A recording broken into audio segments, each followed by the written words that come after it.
Wake up, America. It's time you get woke.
I agree with a lot you are saying, but I have a few questions for more clarification.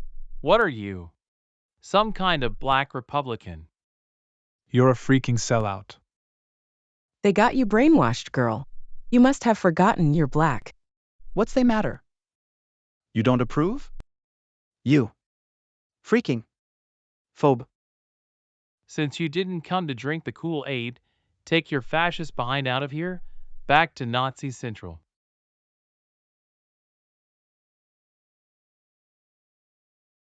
I don't understand why you are comparing Afro-American statistics versus any other group. Furthermore, disparities are likely to be a result of lifestyles. The members of this governing group all get the same salary, but our economic situations are likely to show great disparity between individual members. Life expectancy is based on variety of things such as genes, diet, activity levels, types of activities, etc. If a group commits more crime per capita, obviously they will have greater interaction with law enforcement and the justice system. In a shocking scene today, the representative from Missouri unleashed a tirade of racist hate, filled with elitist rhetoric, demanding that Afro-Americans pull themselves up by their bootstraps, like slavery never happened. I guess it is easy to point a finger when you have been born white and privileged. With all due respect, Speaker, the thing that annoys me the most about reports like you have presented is the mammoth hindrance and misdirection it causes concerning the younger Afro-American males. If Afro-American males are disproportionately incarcerated, it is because they disproportionately commit crimes, mostly to other members of the Afro-American community. Crazy statements, and I do mean crazy, like they have little choice but to commit crimes because of the poverty and other bullcrap excuses, makes my blood boil. The only relationship between poverty and crime in the Afro-American communities is a small minority of folks decide they don't want to do what it takes to work their way out of poverty and decide instead to prey upon their fellow community members. This small group of miscreants intimidate or extort those trying to do the right thing. They set standards where $200 sneakers give status, but getting all A's on one's report card get you bullied or teased. Deferred gratification is sneered upon, while bling is put on a pedal stool. Creating reports that blame someone else for the problems of Afro-Americans is hypocrisy on steroids. We need to clear the thugs from our neighborhoods. Everything after that will fall in place. The Afro-American community doesn't live in terror because of white hate groups, the police, or any other entity other than their own hardcore criminal element. This element affects every aspect of community life and has decimated our public education system. In the words from the old comic strip called Pogo, we have met the enemy, and they are us.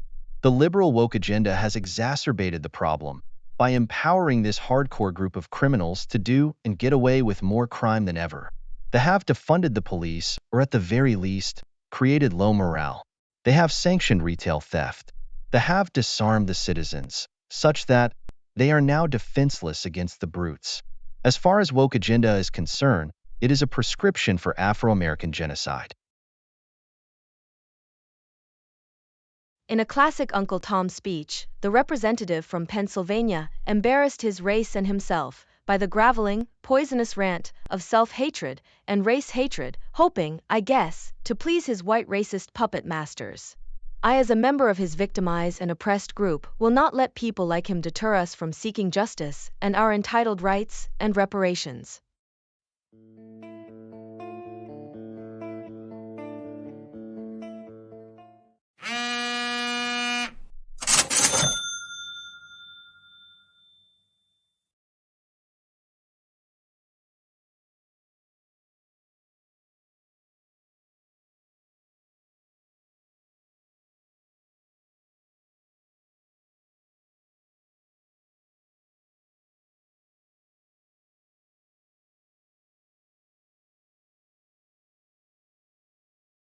We are all for Second Amendment rights, but in order to protect the criminals from getting hurt, we ban law-abiding citizens from carrying firearms on public transit, in parks, near schools, governmental buildings, no-gun zones, malls, markets, and a few other selected areas. I don't care what the U.S. Constitution or state constitution says. I am the governor, and I hereby declare a public health and safety emergency, and ban the concealed carry of firearms in the areas I have previously specified, for a minimum of 30 days. We are modern civilized society. It seems absurd that people are arguing for the right to carry firearms. We have the police force for handling our protection. Most criminals just want to rob you, so give them everything they ask for and they will usually leave you alone. You can always replace things. I live in a place where there is very little crime, and I will gladly replace any item stolen from me. That is a minor inconvenience to me, versus having to hurt another human being. Keep in mind our job as law enforcement officers is to catch lawbreakers, not protect citizens. We will respond to 911 calls as fast as our resources allow, but we are not likely to arrive in time to stop the crime.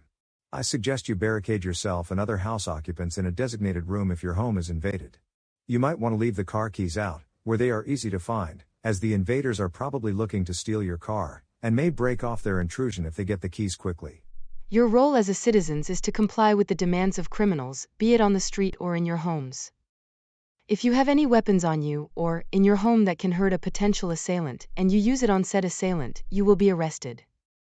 Having a weapon, be it lethal or less lethal, and using it on an assailant implies premeditation on your part to do harm to the criminal, which we will not tolerate. No vigilante justice allowed.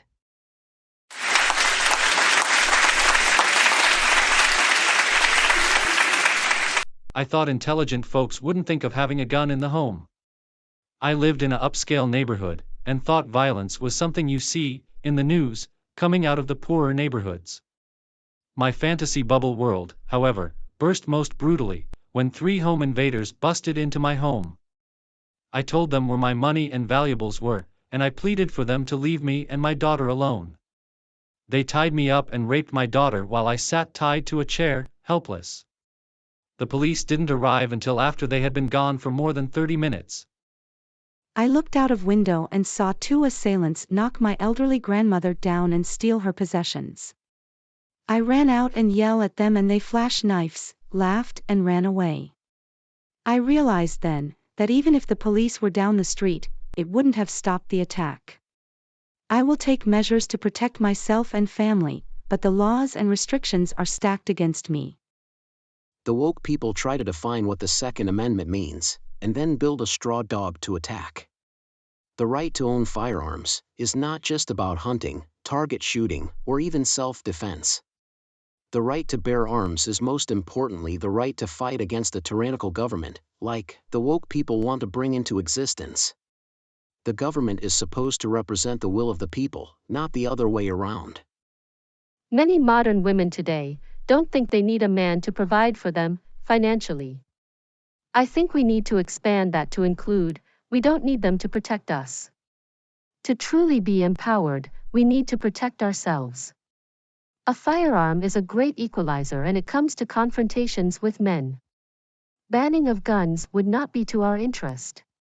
The criminals will still have them, and we will be faced with physically competing against men. I'm a single mom who comes home often late at night.